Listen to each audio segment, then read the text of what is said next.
In today's Midday Fix, professional Halloween makeup tips. But these are ones you can do right at home. So Sal Esparza is going to be giving us some of the tricks of the trade. He's otherwise known as Sal E, the lead makeup artist for Fear City, Chicago. So when I walked in the studio today, this is what I was greeted with. This handsome gentleman here, and I thought, ooh, you've never looked so good. So tell me about what the key is to putting on the makeup, because you always see it, and when it's professionally done, it really does look so good. But even when I've tried to do it before, it sort of looks ridiculous. What's the key? It's all about putting on makeup little at a time. You can always add more. And okay, so it's the layering of it. Yes, it's layering. Start off with a light color and work your way to dark. Well, and especially with her face that you're working on right now, there's not a lot of base on there, which is good. I'm using her natural skin as a base, so I would say like there's like a level 1 or 2 zombie. Hasn't been dead for too long. Oh, so I see. Okay, you can get away with using your own natural. She's just been dead for a little while. Yes, yes. And then how are you creating those sort of blood lines and bruises in her face? With brushes, just a technique of kind of like stippling.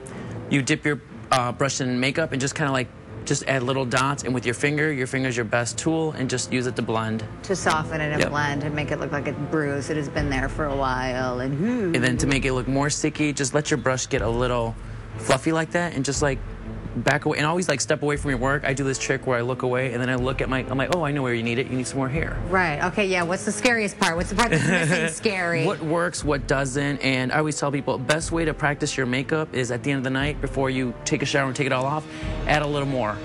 Practice on that little cat eye, because you're gonna take your makeup off anyway, so you might as well play with it. Speaking of more, this gal over here with all of the sparkles and everything, holy smokes, that looks great. Here we did a traditional, well, not traditional, kind of like for Day of the Dead, kind of like a sugar skull.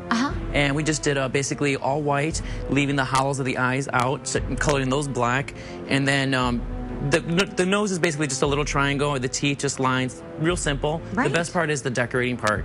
How did you stick those on? With liquid latex. Okay. I always tell people, before you use liquid latex, do a test. Do you still have it on? No, we took it off. You test right here, and if you'll know right away if you have a reaction. Liquid latex comes in different colors. I recommend using the clear. It dries clear.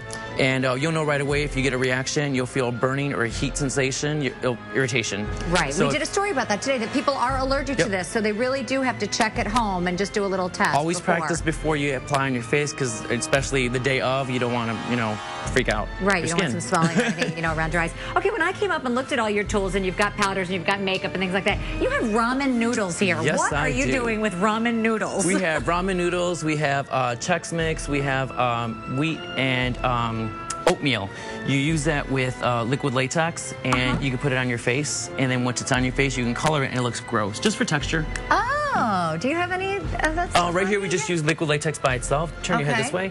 When you put this on, use a little wedge, and when you put it on really flat, and then you let it dry like half a minute or so while it's still kind of soft, keeping your finger on the edges, pulling it, and then you'll create like these little like Swiss cheese marks. Oh, and that way it looks like your skin is peeling off. And then when you color it, do more than one color just to add depth. And the one thing I did forget to bring is blood. A little blood goes a long way, and just a dab. If you don't have blood, another good thing to do is KY jelly. It gives it like a wet look and kind of gross look all night, and it stays like wet. Okay, there's your little secret tip for the day. Okay, and I walked up and I said, okay, it may look gross, but it smells fabulous in here. You have to do the hair as well. That is Pantene. That's no secret, right? I learned this trick from watching The Walking Dead, and what they do is, good trick, especially if you have long hair, part it the way you want to part it, wet it, and then kind of like big glob of conditioner, pure conditioner. So while you're, looking kind of scary, you're also giving yourself a conditioning treatment.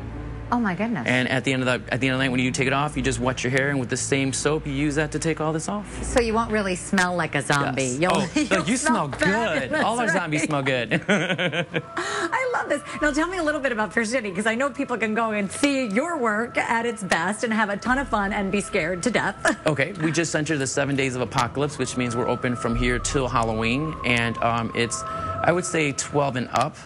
We have had some people that are younger that come in, and we invite everybody. So you're never too old. So come on down, bring your parents, and bring your friends. But certainly, if they're at a younger age, this is a really scary one. It's not a joke. We do have glow sticks and glow necklaces, and what we teach the little kids is, like, if you feel that they're too scary, just say back off. Okay. And all our actors know they know just to back off. Some of them put on, like, It's not the glow stick. Right. Oh, okay, perfect. All right, so they feel the power Yes. of it. And it gives them a little power and they feel better about it. And for the rest of us, it's great to get those sweaty palms and be a little scared for a change. Well, this looks great. Thank you so much for the tips. If you want to find out more information, the Fear City Chicago Apocalypse and Hades Haunted House is in Morton Grove. If you want more information, go to fearcitychicago.com, or for a link or to look at some of these faces again to see if you can recreate them for your Halloween costume, log on to WGNTV.com/midday.